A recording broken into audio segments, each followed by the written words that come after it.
সোমেশ আর মঞ্জুর romantic প্রেম। সন্ধ্যা নামছে ধীরে ধীরে, পাখিরা ফিরছে বাসায়।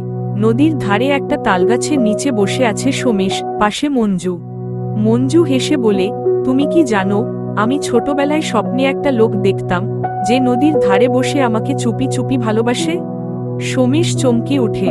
আর আমি স্বপ্নে দেখতাম এক মেয়ে, যার চোখে আকাশ থাকে। আজ বুঝলাম সেটা তুমি। তারা দুজনই চুপ, বাতাসে গন্ধ, মাটির, প্রেমের, অপেক্ষার। সোমেশ হাতে তুলে নেয় মঞ্জুর চুলের এক গোছা, বলে, তোমার এই চুলে আমি আমার জীবন বেঁধে রাখতে চাই। একদিন সকালে ঘুম ভেঙে তোমার মুখটাই আগে দেখতে চাই।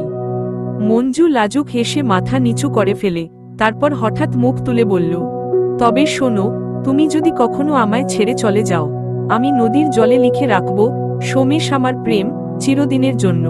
সেই রাতেই তারা দুইজনে গ্রামের মেলায় গেল। কাঁচা হাত ধরা, চোখে চোখ রাখা, একটা মিঠে কল্পনা, ভবিষ্যতের ঘর, দুটি চা, আর এক ছাদ যেখানে বৃষ্টি হলে তারা একসাথে ভিজবে।